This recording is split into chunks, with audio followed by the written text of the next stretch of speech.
from Vermont. I do disagree with my friend from Oklahoma very much, but that disagreement will have to wait for another day, because today I want to deal with another crisis, and that is the situation regarding health care. And, Mr. President, I come to the floor to urge my fellow senators to go forward in passing the strongest possible piece of health care reform legislation which is comprehensive, covering all basic health care needs, legislation that is universal, covering every man, woman, and child in our country, and legislation, importantly, that is cost-effective, both for individuals and for our nation. Mr. President, I think all of us understand that the United States today is in the midst of a major health care crisis. 46 million Americans have no health insurance, and importantly, even more are underinsured with large co-payments and deductibles. The sad reality is, Mr. President, we have heard some of our right-wing friends talk about death panels. Well, let me tell you about the reality of a real death panel, not a phony death panel. And that is that this year in the United States, according to Harvard University, some 45,000 Americans will die because they lack health insurance and they don't get to a doctor when they should.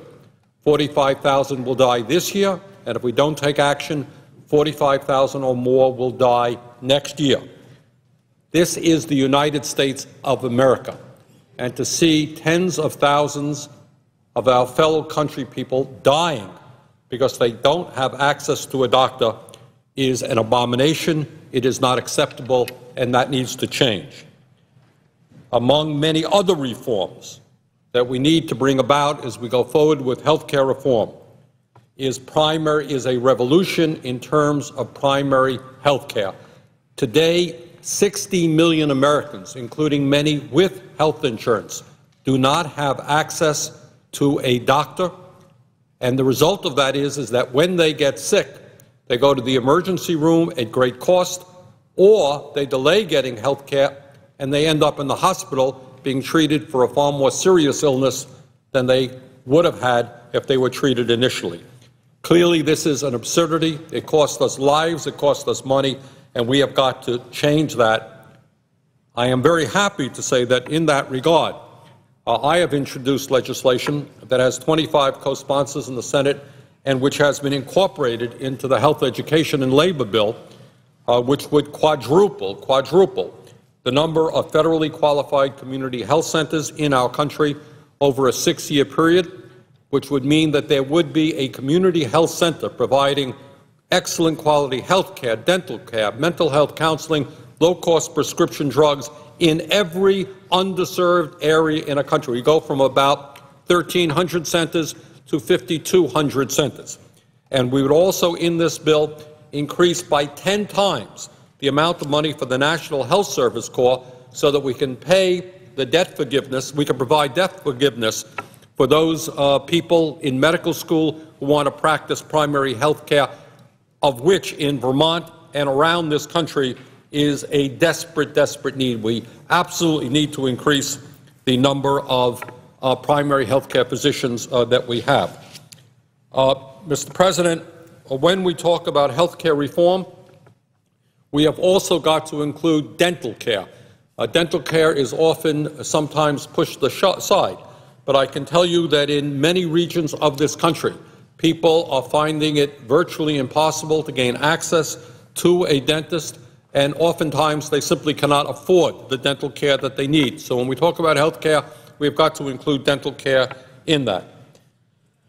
And furthermore, when we're talking about health care reform, it is absolutely imperative that we begin to address the fact that in the United States of America, we spend far more on prescription drugs than do the people of any other country. And this is not just a financial issue for the individual. This is a health care issue. I have talked to physicians who tell me, and I think this is common not just in Vermont but all over the country, that some 25 to 35% of their patients do not fill the prescription that the doctor is writing because they can't afford to do that. So what sense is it when somebody goes to the doctor writes out a prescription, but that individual cannot afford to fill that prescription? So we need to deal with the high cost of prescription drugs, and we can do that in several ways. Number one, when I was in the House, I was the first member of Congress to take American citizens over the Canadian border to purchase prescription drugs there that cost a fraction of what they cost in the United States. So we need to pass what's called reimportation, the right of Americans and the right of prescription people who manage prescription drugs, who are in that business, to be able to purchase safe, FDA-approved medicine from abroad at a fraction of the price that the drug companies are selling those products to them in this country. That will lower the cost of prescription drugs for all Americans. Second of all, we obviously have got to negotiate prescription drug prices on the Medicare Part D. And when we do that and we lower the cost that Medicare is paying, we can end the donut hole, which is now causing so many problems for senior citizens today who go above the first part where Medicare is paying about $2,500, then they've got to pay 100% of the cost, which is really hurting a whole lot of seniors.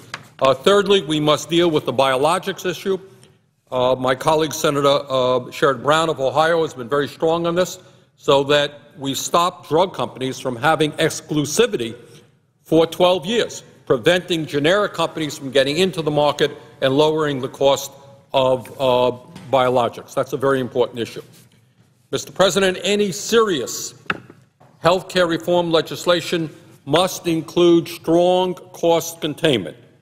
Insurers have increased premiums 87% over the past 6 years, while premiums have doubled over the last 9 years, increasing 4 times faster than wages.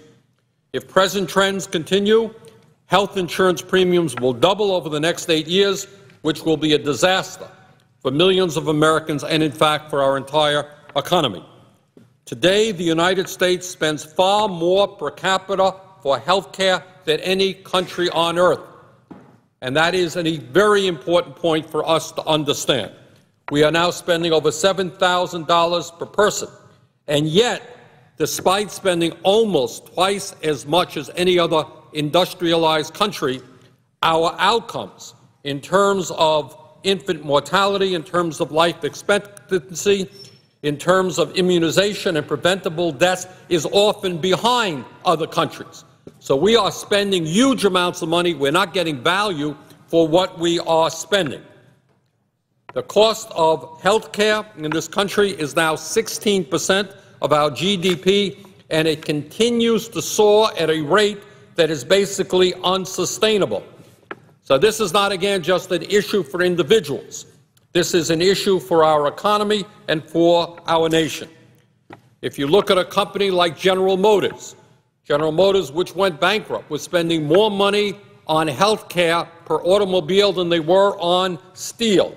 Small business owners in Vermont and across this country are finding it harder and harder not only to provide decent health care coverage for their workers, but in many instances, they can't even provide health care to themselves. And what ends up happening is instead of investing their profits into expanding their businesses and to creating more jobs, all of that money is going into the soaring health care costs. But when we talk about the personal impact of our disastrous health care system on individuals, there's no better example than looking at bankruptcy. In this country today, we have approximately 1 million Americans who are going bankrupt because of medically related costs. Not hard to understand why. You lose your job in the midst of a severe recession. Somebody in your family becomes very ill. Well, how do you come up with the money when you don't have any health insurance? Or even if you do have an inadequate health insurance program? Well, the answer is you go bankrupt. So incredible as it may sound, close to 1 million people in this country this year are going bankrupt because of medically related illnesses. Now, Mr. President, I've talked a little bit about some of the problems that are out there, and there are many more. What's the answer? Well, I don't think anyone has a perfect answer, but I do think that the United States should be looking at other countries around the world. Why do we end up spending so much and get relatively poor value for what we are spending? And I think when we do that, when we look at countries throughout Europe, Scandinavia, Canada, and so forth, I think it leads one to the conclusion that if we are serious about providing quality, affordable care to all Americans in a cost-effective way, then we must move toward what many of us call a Medicare for All single-payer program. Now, I understand, as I think many people do, that because of the power of the insurance companies and the drug companies and the medical equipment suppliers, because of their campaign contributions, because of their lobbying, the truth of the matter is that a single-payer program has never been on the table from day one since this whole discussion began. And I think that that is very, very unfortunate. And it's doubly unfortunate because we have many, many thousands of physicians in this country, including the 16,000 members of Physicians for National Health Care, other health care providers, the largest nurses union in this country, in support of a single-payer system. Millions of Americans want us to move that way, but because of big money interest, that discussion doesn't even begin to get to the floor. Well, I intend, during the course of the debate, to offer an amendment on a national single-payer system. We will see how many votes we get. But what I am also trying to do is to give states flexibility so that if they so choose, they can move forward with a single-payer approach. My guess is that if one state does it, whether it's Vermont, California, Pennsylvania, whatever that state may be, that if it works well, if everybody in that state has good quality health care in a cost-effective way, it will spread all over the country, and I intend to do my best to see that language is in the bill which will allow states to do just that. Mr. President, a single-payer national health insurance program is a system in which a single public or quasi-public agency organizes health financing, but delivery of care remains largely private. This is not a government health care program. It's not what they do in the United Kingdom. It is public insurance privately delivered. The reason we spend more, and this is an issue that has gotten an amazing little discussion. Why do we end up spending almost twice as much as any other country? Well, I think that's a good question to ask. I don't hear a whole lot of answers. And the reason is that we have a patchwork system of for-profit payers. We have private insurance. What is the function of a private insurance company? Everybody in America understands. The function of a private insurance company is not to provide health care. It is to make money. And what we end up with are 1,300 private insurance companies with thousands of separate systems, each geared to a different group, each geared to make as much money as it possibly can.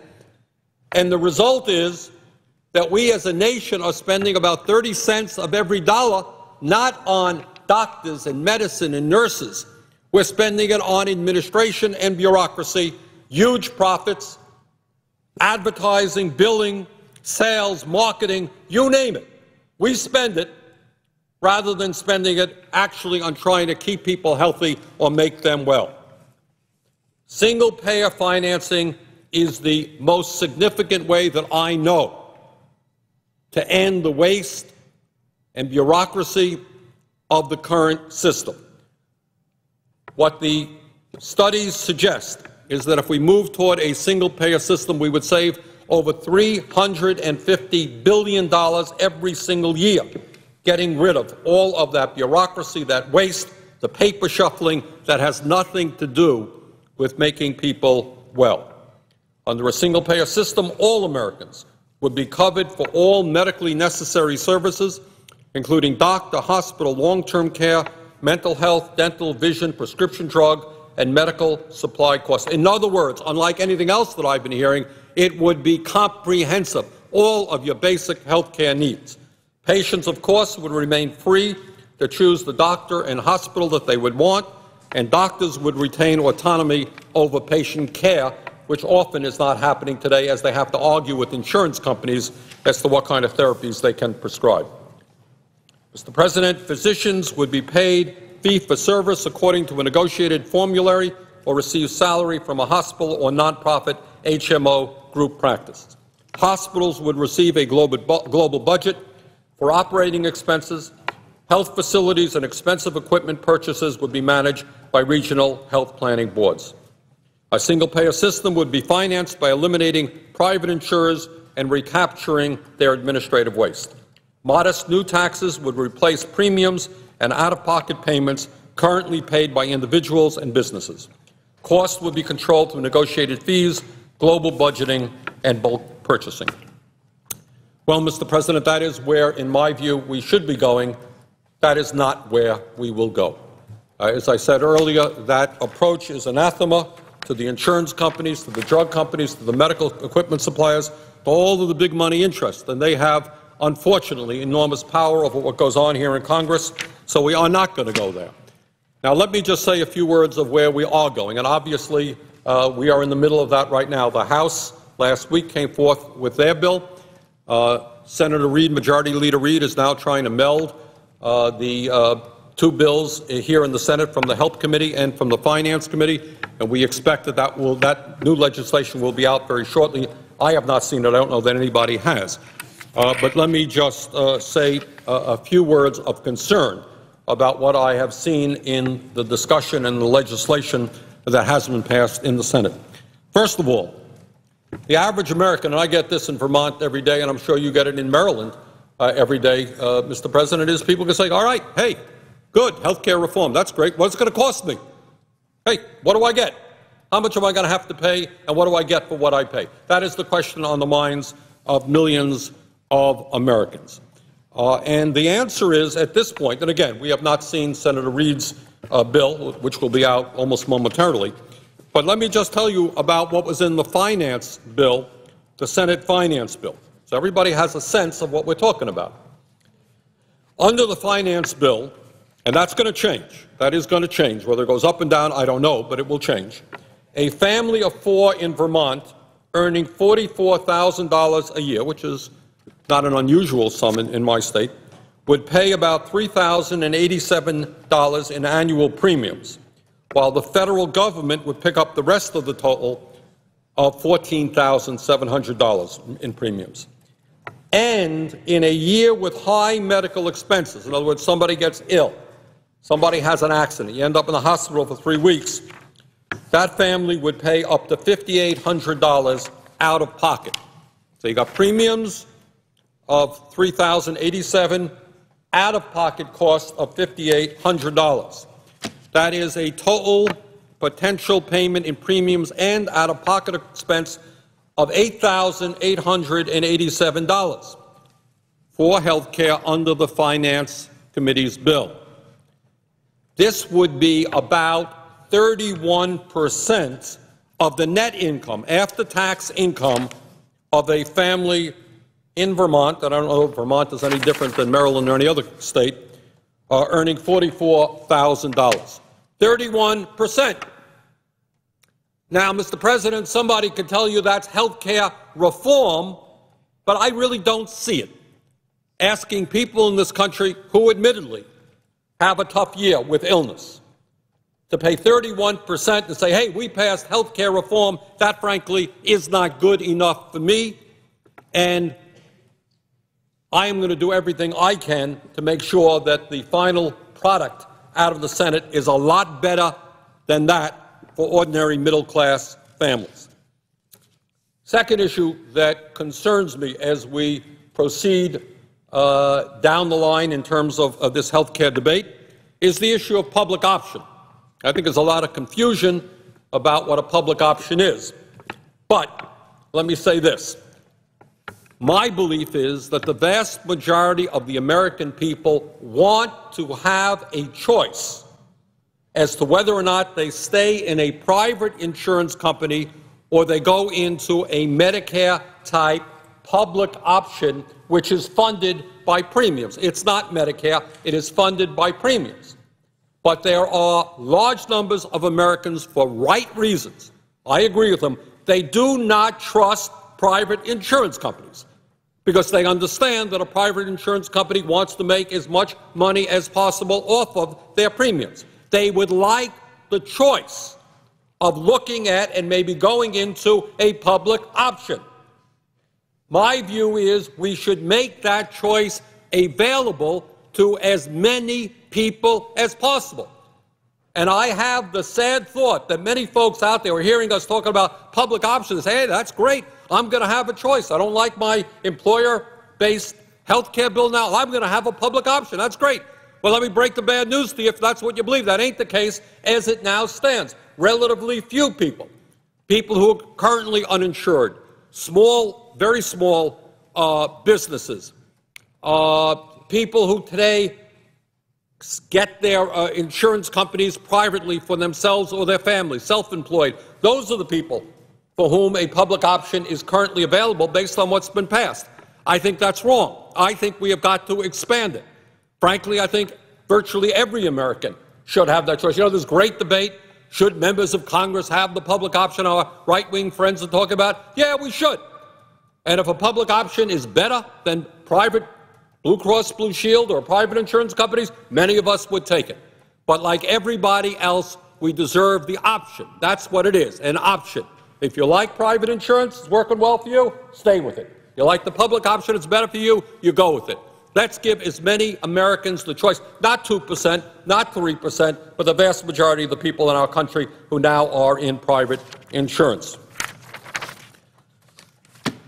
And that takes us to another issue because in the midst of a bill which is very, very complicated, and I'm not a great fan of complicated. I think when you have a bill that's 1,900 pages, that just begs for the big money interest and the special interest to get their little things in it, and I worry about that a whole lot. This is much too complicated, but there it is. I think the House bill was 1,900 pages. But when we talk about opening up the public option for more Americans, it means to say you got to open up the exchange, the gateway for more Americans. And the gateway means that if you choose either your private insurance company or a public option, you're going to get subsidized by the federal government. Right now, as this bill stands, there are many people stuck in bad private insurance plans. Maybe you work for Walmart, maybe you work for Dunkin' Donuts, maybe you work for McDonald's, and they're offering you some kind of insurance program which either costs a fortune or it doesn't cover very much. Well, you know what? Under this legislation, up to now at least, you're stuck there. That's what you got. Well, that's not health care reform to be stuck in a bad Walmart plan. We've got to do better than that. So we want to expand that gateway for more people. Now, the other question is, I don't know what Majority Leader Reid's bill is going to end up costing, but the estimates are that we're looking at about, over a 10-year period, $800 billion to $1 trillion. Well, simple question is, where's the money coming from? Where's the money coming from? There are some people who have said that, well, maybe we want to tax good, strong insurance programs out there. That's the way to go. Well, not for this senator, it's not, and I'll do everything I can to oppose any movement in that direction. Workers have fought, in many cases, long and hard, given up wage increases in order to get decent health insurance programs for their families, and now we're going to tax them? Not me. I'm not going to do that. This country has the most unequal distribution of income and wealth.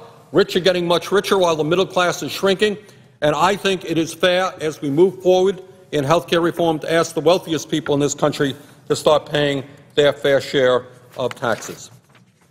There's another issue, which is kind of a local issue, I admit, and that is on the impact on early acting states in terms of Medicaid reimbursements.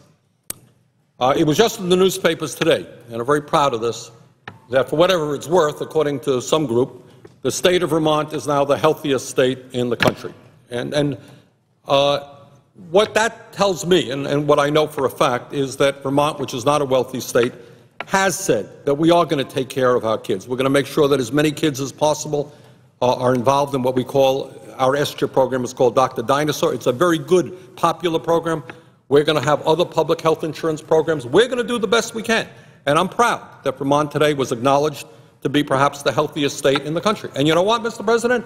I am not going to sit by idly while Vermont and Massachusetts, another state that has made major steps forward, are penalized in terms of Medicaid reimbursement rates. Because we have done the right thing is not a reason to penalize us. All right, I am all for helping out states that have not done the right thing. But you should not and will not penalize states that have done the right thing. So let me conclude, Mr. President, by saying this. This country faces a major crisis in health care. Because of the power of big money, we are not going to do the right thing and pass a Medicare for all single-payer approach, which is the only way to provide quality, affordable, cost-effective health care to all Americans. What we now are looking at is a 1,900-page bill, which is enormously complicated, which clearly has been heavily influenced by the drug companies, by the insurance companies, by every other special interest that is making billions off of health care. And I think it is very important as we proceed down this path to take a very, very hard look at the end of the day as to what this bill will mean for middle-class families, for working-class families, and for the financial stability of our country as a whole. And I'm going to do everything that I can to make sure that this bill is something worth voting for. So with that, I would thank you for your indulgence and yield the floor.